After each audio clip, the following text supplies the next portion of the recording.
All right. Good afternoon, everybody. Welcome to Live from the Back Lot. My name's Tim Scoutless, like you already didn't know.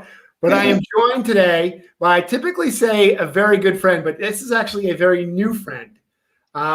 His name is Paul.machin. I said it right, correct? Right? Yes, Paul.machin from Black Book. If you've been on the channel or you follow it, over the last 18 or 24 months, I've used their data a lot to help make recommendations and guide, but I wanted to get the guy who has the data himself. Paul, welcome to the Back Lot. Thank you, Tim. I appreciate the opportunity to be able to speak with your audience and celebrate what I think is going to be a banner year for us if we do things right. Oh my God, dude! So we're going to get into some really good conversation, no doubt about it. But first off, a couple things about you. So, 21 years in automotive, is that correct? Over 30. Right. So my data is bad. Over 30. You're currently the director of strategic accounts at Black Book, right? Mm-hmm. It's an amazing title. And your experience is across platforms. Cox Automotive, Dealer Track.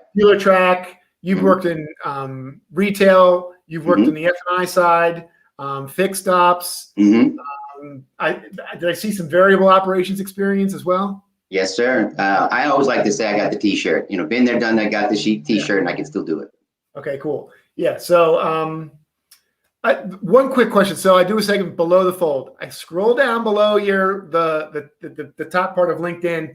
It shows that you have a startup somewhere. Yes, I saw it right now. Tell us what that's about. It's a concept about very similar to Carvana, Vroom, or VetX, where we can help. We start off as a concierge service where we can help consumers buy a vehicle the way they want to buy a vehicle, basically from their kitchen table. We did not want to start with investors. We just started with ourselves as a pilot. One of my best friends and I. And it's so far it's steady as it goes. I'm adding some pieces to it as time goes on, but it'll probably be a year or two before I actually feel comfortable to take on investors. Well, cool. Best of luck to you. The very popular space, and I'm sure you'll do really well. So let's get into it. Let's talk about the current market conditions. You said you brought some data points that we could share and talk about. I'm going to add that to the stream here. Yes. I'll let you, and I think it'll let you take over. So tell us what's going on in used cars today. I got a lot of questions, but I want to see what you have to say to get us started. Perfect. So I want to allude back to something that you posted on the 27th of January, talking about 5 things that all dealers should be considering for 2021. If you actually go back and look at all of my posts and whatnot through the entire pandemic through 2020, you'll see that I discuss with regularity all 5 of those points. And you'll hear those as we go through this here, because it's just solid instruction that you're giving to people. So on Black Book, as you can see here, we publish on a weekly basis. We started this because of the COVID, because we had so many dealers and wholesalers and auctioneers like freaking out. You know, right. All of a sudden we can't open up our business, we can't operate. What do we do? What's going to happen to the market? So we had all of this intelligence, and when we were looking at it, we realized we could put something together that could be not only informative, but it had to be actionable. That you had to be able to take a look at this information and say, what can I do? Right. So I wanted to talk about where our wholesaler prices are headed right now. And I'm sure it's a question that many of our dealers are talking about. Every week, man. Like, what's up with wholesale prices? I can't. Yeah. It's insane. So our weekly. Let me see if I can get this. There we go. So our monthly retention index. When you just look at this, it's like, it's a nice roller coaster. But where I have that red circle, that's a first ever, and since we've been doing tracking in the monthly retention index. Okay. Can I stop you for 1 second? I'm a lame car guy. Explain to me what I'm looking at when you tell me the retention in. What does that mean? Why should I care if I'm a car guy? Great question. So we are tracking what the wholesale market value is in today compared to what it was 2020, 2019, 2018, 17 to get a benchmark, right? And so right now, through the month of February, we had some peaks over 130% increase in wholesale market retention index. We finished the month of February at 130 points. Wow. Okay. So if that's a stock market, it's phenomenal return on investment, right? When you think in terms of that.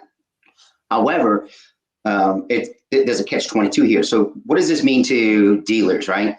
Wholesale market inventory is high. So I'm a dealer. I want to go out and locate inventory. And I'm going to the auction. I'm paying premiums for just about anything I can get my hands on. Right. When I took a look at the actual segments that had an increase in valuations from the subcompact category to through the full size vehicle category, I call that the mass. You know, you and I were on the conference just a few nights ago, where Ty was talking about being in the center where the majority is, right? You know, cater to the masses, eat with the classes. So that segment is our high volume segment category. That comprised largely of that 130 points. So the most desirable vehicles we all want, we're all having to pay way out of book to get them. Okay. So there's no doubt we're all feeling it when we try and buy a car from a financial institution, from the auction. You know, the general public doesn't really pay attention to this too much, but then we try to hit the sale. You know? Right. So if you go back and look at it, and if you've been following me and Black Book's insights, one of the main things and proponents that we have been pushing for process, I love the way you talk about process, is you need to change the process. As dealers, we need to open up our channels that we consider that we can buy from. You know, take a look at ACV auctions, take a look at Carvana wholesale, CarMax wholesale. There's a whole host of online direct sellers that are coming out. You know, Backlot Cars, for instance, is one. Car Offer is another one. And every week I am engaged with one or two new, incredibly brilliant startups, thinking of a new way to use the data that we provide, that they can service the industry, so they can find other channels to supply to meet the needs that are in the market today. Totally. And it's not trying to take anything away from the auctions. It's just the auctions are selling everything they can sell right now. Yeah. Oh yeah. No. Right. And it's still not enough to meet the supply that's in place. 2 weeks ago, I wrote about the perfect storm. You know, what the economy looks like, what does the impact of the moratoriums and credit, what the impact will have on inventory, and then the final piece is the shortage of new vehicle inventories and the used vehicle supply. Right. So keep all that in mind as I talk about this little piece here, right? Because it's all relevant to what we're discussing. So now you've got people going to the auctions, trying to bid to buy that premium vehicle or even that subprime vehicle, and they're paying out of book for it. So how does that relate? How is that translating in the retail market space? So now I got the vehicle, it's on my lot, I paid premium at the auction. Can I get premium when I sell it? So every day we're tracking every new vehicle manufacturer website and every independent dealer website. And we're looking for those VIN numbers we haven't seen before. And so we're tracking price changes, how many vehicles are in the market, how stable is the pricing, what is the average turn times on those vehicles. So with all of this market intelligence, we took a snapshot of that and said, okay, let's take a look at these 2 million VIN numbers, and let's see how stable the pricing is. And as you can see here, the purple line for 2019, we're consistent with 2020 and 2019 and 2020, and 2021 is in line. So retail pricing has not really increased in correlation to the increased wholesale pricing. It's pretty stable. So who controls the pricing? Right? We would think that the dealers do. In the reality, it's the consumer and the lenders willing to let that consumer advance whatever they can advance, right? So hold on a second. So I'd argue that the lenders definitely drive price. Mm-hmm. more than what a typical dealer believes. Yes. So it's funny you said not a lot of people say that. So what you're saying is some of the institutions are saying, listen, we know that demand is up and supply is down, but we're not willing to lend any more money on these cars because of that. Do you think that is that happening? Well, again, let's go back to the perfect storm that's brewing, right? Yeah. Moratoriums and credit and credit changes, right? So what's the impact of those moratoriums on the kind of credit that's out there? If you go back and look at what the greatest increase in sales we had in 2020, it was in the prime and super prime category, right? Those people who had the kind of credit to be able to get that. But if you go back and look at the K-shaped economy and you look at the lower leg, those individuals that were people that on credit were credit worthy. They had stability, they had ability, and they had the willingness to pay. Then you introduce this forced pandemic. They can no longer go to work. They can't open up their businesses. They're all connected in multiple facets. And these are general managers. These are regional directors. These are assistant managers, retail location managers. They're just not your normal subprime customer. Now they are. They were 720s. Now they're 580s, right? But their credit is frozen. How do you judge that customer when they come back into the market, to the market now? Now the lenders, since the FICOs are all messed up, they really can't use traditional FICO or Beacon scores because of the credit freeze, are also restricting advance and guidelines on the lower credit tiers. And we also know that people that are prime and super prime are less likely to be the ones to need the most advances, a higher advance. Yeah. All right. So how are dealers going to make more profit? Well, you definitely have the ability to say, this is it. One price is the best way to go. Oh yeah. Yeah. Right. And it's proven. I just read an article about Vroom, CarMax, and Carvana and what they've done. I'm going to throw a number out there. 40 million used vehicles were sold last year.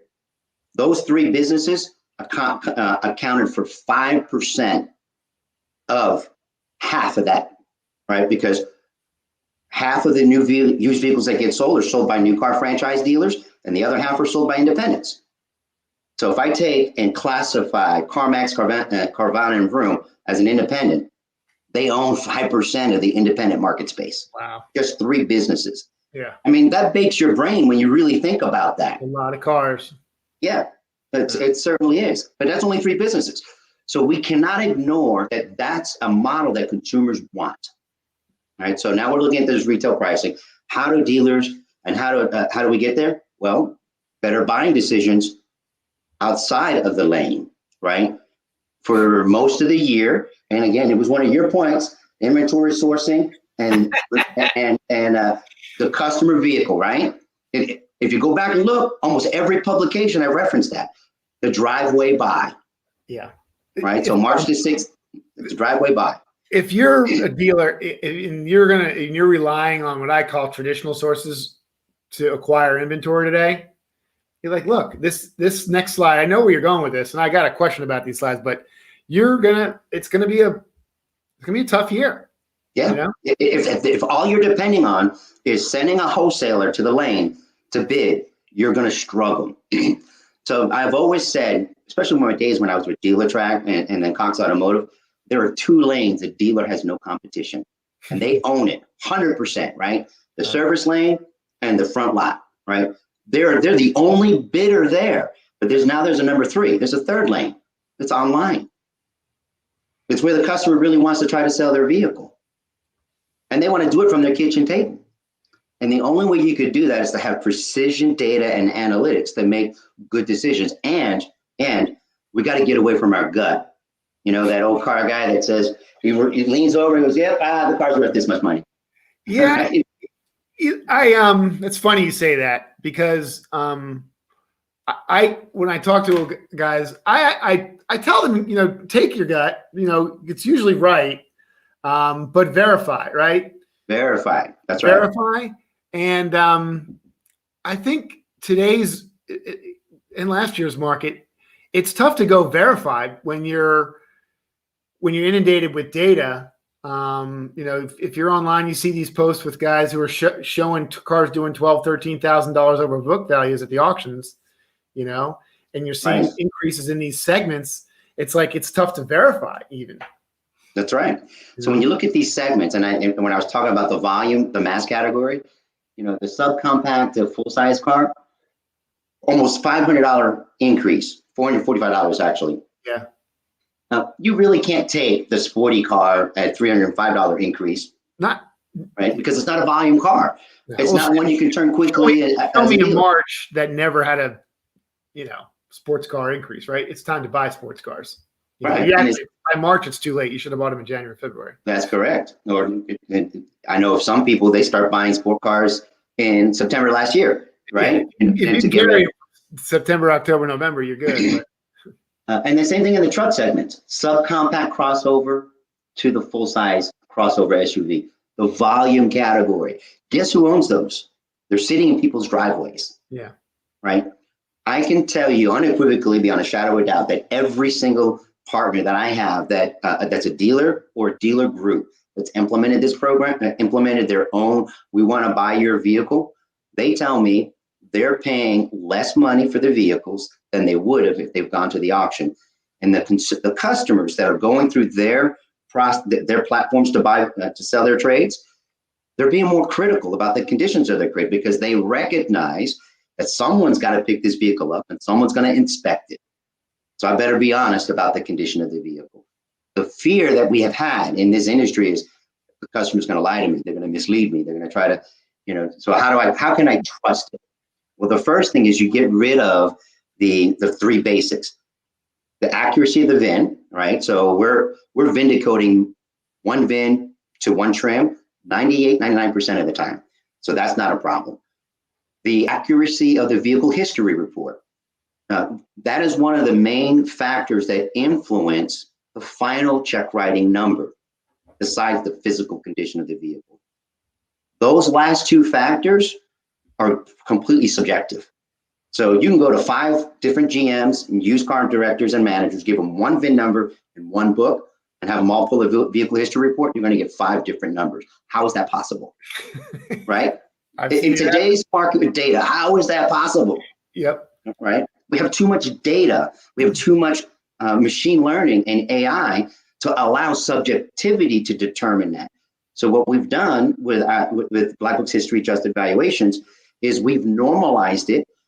We place data science and machine learning, and our algorithm delivers back a completely objective number. So what does that mean to the dealer groups that I talk to?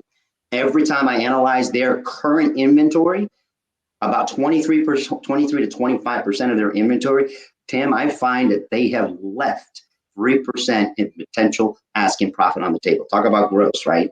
Mm-hmm. So if the average cost is $21,000, that's $600 to $700 in asking price. They're not even asking for it. And you and I both know last year, a lot of dealers are happy with the grosses they made. What do you think is their hesitancy in asking for more gross? They don't know. Okay. When I analyze the inventory and give it back to them, like, what do you mean? Well, you didn't know that 25% of your inventory was worth 3% more. And let me show you why. On the other side of the coin, and this is where the process piece you talked about, process has to come in play here. We've got to change the way we consider buying a vehicle now. If a Black Book history adjusted valuation shows a 10% or greater deduction, don't pay the average price. The vehicle is not worth it. So about 40 to 50% of the inventory mix that I get to analyze has a 10% or greater deduction. What that tells me, what that tells your dealer, you're out of trust because you on half your inventory, you spent 10% too much money to begin with, but you don't know it right now, so you're kind of safe. The lender that's acquired that portfolio is now overbalanced by 10% because the true market value of that vehicle was not taken into consideration. That process adjustment is 2 steps. Step 1, if I see that vehicle come in that's a 10% or greater deduction on a Black Book history adjusted valuation, I am not going to pay the average book value. I'm going to do everything I can and train my management team to sell the valuation based on that vehicle history report, because it is a sales process. On the flip side, as I'm appraising and buying vehicles and I see that that vehicle is worth 3% more, it has an ad for a vehicle history report, and I'm one of the few guys in the lane that has this number, or it's on my lot, my customer doesn't know that either. I'm not going to pay it to them, so I'm going to hold that money back. So this is found money. On average, when I educate and explain a process to them, the potential that they can ask on about 25% of their inventory is about $1,200. Wow. Think about what that could do to the bottom line this year. If a dealer just embraces people, process, and technology, right? That's basically what we're talking Never heard about. that one before. Right? The PPT. Get the right process in place with the right data, develop the right people to implement that process, and using good technology to make it work. You can't do one without the other, or the other two. You got to have all three. Spot on, dude. Agreed. Absolutely. So when you implement those first three things, the only variable that's left is the physical condition of the vehicle. Yeah. What does it look like? Well, here's a game changer, right? We've taken it a step further. So when we started taking a look at our price index here, right? Why is the pricing going up? It's the condition of the vehicles were good too. You know, the quality of the vehicle was good. We're talking about condition grades, right? When we just a few nights ago, we talked, that was a really big subject for us. Mm-hmm. Condition grade reports. What if you had a way to ask a customer to walk through a condition grade report while they were trying to sell you their vehicle online? And as right? God forbid, right? We have a customer tell us what condition their car is in. Well, but you're not asking him to tell you what condition it's in. You're asking him to answer questions. When was the last time you had an oil change? Do you have any dings, or dents on their vehicle? Well, obviously, if you've got a 75,000 one-year-old vehicle, it's not an average condition. It's got road rash and stuff that's on it. So those are some automated parameters that can be built into a good program. Okay. When you can ask a question like, you got two key fobs, and they say no, I only got one, and it happens to be a 2018 Mercedes-Benz. You might the AI not the AI, I apologize. The custom trade questions could be set to say deduct $800 for 2018 Mercedes-Benz remote, but if it's a 2014, it might only deduct $300. The powerful thing about technology is people believe what they see on the screen. So they're answering these questions. They're seeing adds and deducts based on what's going on. When they started with a range on the top, they started with a $10,000 to $12,000 range, and now they're getting a check writing number. They've answered all these questions, and it says your check is $10,250. And here's the reason why. You said this about your tires. You said this about your windows. You said this about only having one remote. When the program delivers a single determinative value that the customer did, the customer walked themselves through it. They're less likely to have a problem negotiating with you to sell that. Amen, brother. I couldn't agree with you more. Seriously, Paul, you just walked through exactly how I train the guys that I work with how to do an appraisal. Yep. You know, when the customer participates in the program, and I don't know how we got here. I think it's either way. If you can get a wholesaler to do it, amen. But yeah, if you get them involved and they take ownership, everything goes a lot smoother. So yeah, God dang.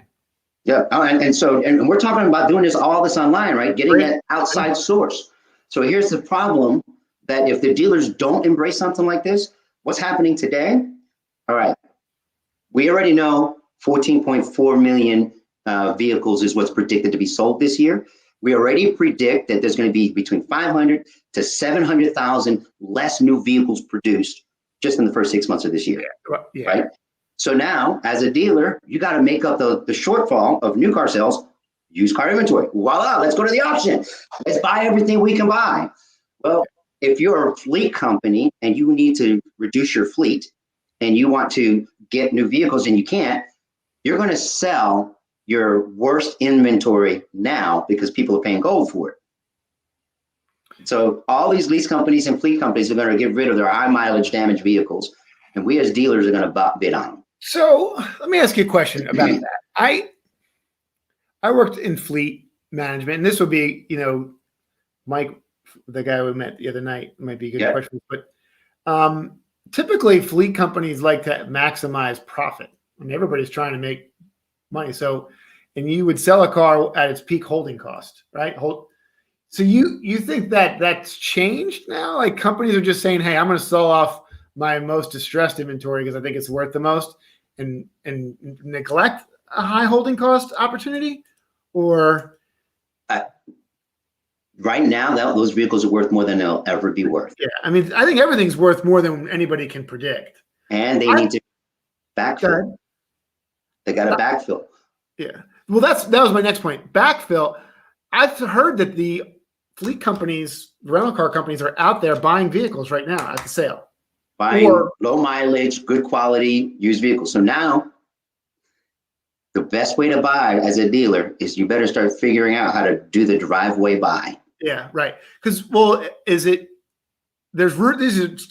typical, just speculation, but these fleet companies that sold off the Hertz, the Enterprise, the Avises of the world, whatever you want to call them, they've got demand. Travel is going to come back, right? The first thing people I think are going to do when it comes to, is I'm going to Key West, dude. My wife's already like, hey, I got my shot. Let's go, right? And that's going to happen all over the place. So these fleet companies are going to see opportunities just like dealers are. If I don't have cars to rent, I can't make money. Right. So they're out there buying cars right now. And I don't know if they really care what the book says, right? Would you? They don't. No, they don't. Okay. They need it because the rental car companies know they're a year or two out before they can refresh their supply. So now as dealers, we're competing against them too on the 1 and 2 year old vehicles that we desperately need. So I want to hear it, but do you really think that a lot of what we're seeing here in the increase in wholesale prices has to do with these fleet companies? I mean, to what degree, or is it just all this, the perfect storm? You think it's just all of it? It's all of it. Okay. It's all of it. It's all coming together. Yeah. And the great unknown here is what the Consumer Finance Protection Bureau will end up doing that will impact the moratoriums and the credit and that large segment. This in the K shape, the bottom leg of this K, that large portion of customers that used to have ability, stability, and willingness to pay. But so that's unfortunate, right? I mean, there's going to be some casualties as a result of what we're going through here. What about though? Like the values of those cars are going to be as high as they ever have been.